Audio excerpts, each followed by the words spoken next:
क्या कभी सोचा है कि जो चीज आपको सबसे ज्यादा खुशी देती है वो असल में एक धोखा हो सकता है। आपको अपने असल उद्देश्य से दूर करने का मायाजाल हो सकता है, या फिर आपका सबसे बड़ा डर जो आपको मंजिल तक पहुंचने से रोकता है। आज की कहानी एक ऐसे युवराज की है जो अपने शाही पहचान को भूलकर एक आम जिंदगी जीने लगता है, मगर फिर अचानक से एक दिव्य आवाज उसे असलियत याद दिलाती है। क्या वो अपनी मकसद में कामयाब हो पाएगा, और क्या है उसका मकसद जिसे वो ढूंढ रहा है? चलिए जानते हैं। एक बार की बात है जहां हर आदमी एक राजा के जैसा वैभवशाली था। सबके पास एक से बढ़कर एक सुंदर और बड़े महल थे। खाने को दुनिया के सबसे टेस्टी खाना था। यहाँ हर सुबह होली जैसी और हर शाम दिवाली जैसी होती है। उनके तहखाने सोना, हीरे, जवाहरात से लबालब बहारे थे। वहाँ का जवान राजकुमार चेतन जो अपने शानदार राजमहल में अपने माँ और पापा के साथ खुशी से रहता है। देखते ही देखते राजकुमार कब बड़ा हो गया पता ही नहीं चला। जैसे ही राजकुमार बड़ा हुआ तो राजा और रानी ने उसे अपने राज्य के रिवाज बताते हुए बोला, बेटा चेतन, हमारे राज्य का एक बहुत जरूरी रिवाज है। हर राजकुमार को तुम्हारी उम्र में एक कठिन परीक्षा पास करना होता है। यह तुम्हारे राजगद्दी के लिए जरूरी है ताकि तुम अपनी पहचान और हुनर को समझ सको। इस सफर में तुम्हें सचेत रहना होगा और मेहनत करनी होगी, तभी तुम राजगद्दी का असली हकदार होगे। ये रिवाज कई पीढ़ियों से ऐसा ही चलता आ रहा है और तुमको भी इस परीक्षा में पास होकर ये साबित करना होगा कि तुम राजा बनने योग्य हो। ये सुनकर राजकुमार चेतन ने अपनी परीक्षा के लिए यात्रा की तैयारी शुरू कर दी। उसके परिवार ने उसे एक खास भोजन दिया, एक ऐसा खाना जो उसकी परदेश में उसको पूरा पोषण देगा। भले ही वो देखने में छोटा हो, पर उसकी मात्रा अनंत थी। पर इसकी ताकत जादुई थी। उन्होंने उसे कुछ और भी चीजें दी जो दिखने में बिल्कुल ही अलग थे, पर सही इस्तेमाल करने पर वो उसकी रक्षा करती। उसको एक खास देश धर्मनगर, जो दुनिया की मोह माया है, जाना था, और वो भी भेष बदलकर। उसे यात्रा के लिए मार्गदर्शक मिले और उसकी नई स्थिति के अनुसार कपड़े भी मिले। ऐसे कपड़े जो किसी राजकुमार जैसे बिल्कुल नहीं लगते थे, जिससे किसी को पता ना चले कि वो एक राजकुमार है। उसका काम धर्मनगर से एक खास रत्न वापस लाना था, जिसकी रक्षा एक भयानक राक्षस कर रहा था। जब उसके मार्गदर्शक चले गए तो चेतन अकेला पड़ गया। अकेला रहना इंसान को सबसे ज्यादा कमजोर बनाता है और यही उसकी सबसे बड़ी चुनौती थी। पर ज्यादा देर तक वो अकेला नहीं रहा।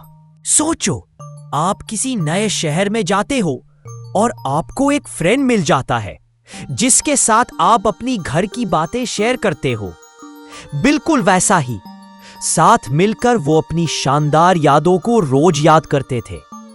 पर धर्मनगर की हवा और पानी कुछ ऐसा था कि वो दोनों एक तरह की गहरी नींद में चले गए हो, और चेतन अपना मिशन भूल गया।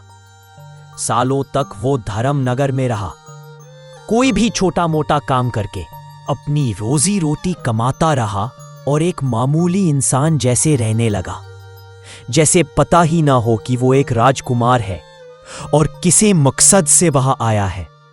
उसने अपनी शादी भी कर ली, उसकी एक बेटी भी हुई, उसने अपनी नौकरी में तरक्की भी की और अच्छे कमाई करने लगा। उसको लगा बस यही तो जिंदगी है। राजा एंड रानी अपने बेटा का इंतजार करते करते थक गए थे कि वो आता होगा। रानी होने से पहले एक माँ थी। उसका दिल पसीज गया। उसने अपने बेटे के खबर लेने और उसे उसका मकसद याद दिलाने के लिए कुछ सिपाही राजकुमार के पास भेजे। सिपाहियों के साथ रानी ने एक तिलिस्मी फूल भेजा। फूल ऐसा था कि जिसे सूंघते ही राजकुमार को उसका उद्देश्य याद आ जाए। सिपाहियों ने राजकुमार को ढूंढा और वो फूल राजकुमार को दिया। फूल सूंघते ही धर्मनगर का जादू टूट गया और राजकुमार को अपना उद्देश्य याद आ गया। उसे ऐसा महसूस हुआ कि वो नींद में था और एक सपना देख रहा था और वो अब जाग गया। राजकुमार को जैसे ही अपना उद्देश्य याद आ गया, उसने अपने सामान जो उसे उसके माँ बाप ने दिया था लेकर अपने रास्ते पर निकल गया, जो घने और डरावने जंगल के बीच से जाता था।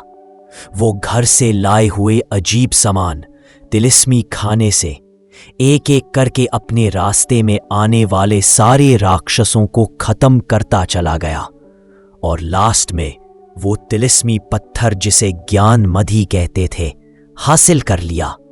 ज्ञान मधि को हासिल करके राजकुमार अपनी योग्यता सिद्ध करने अपने राजाया वापस चला गया, जहां उसका बड़े धूमधाम से स्वागत हुआ और राजा ने उसे अपनी राज गद्दी सौंप दी।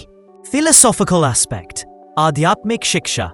चलो अब इस कहानी का असली ज्ञान निकालते हैं। माया का पर्दा, इल्यूजन, डार्क साइकोलॉजी। चेतन अपना मिशन क्यों भूल गया?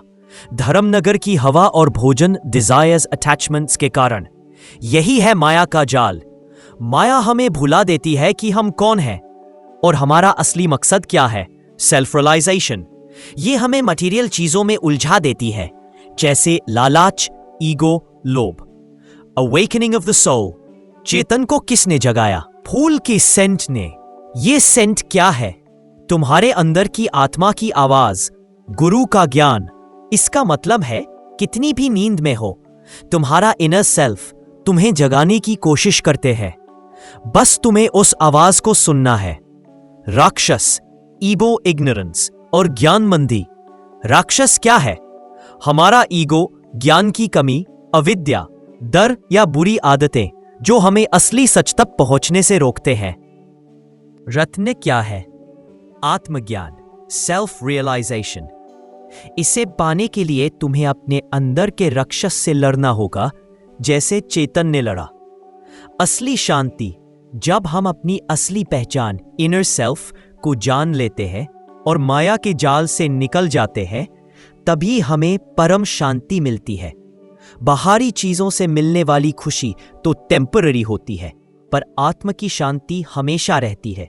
तो अब सोचो, क्या आप भी धर्मनगर में अपनी असली पहचान भूल गए हो?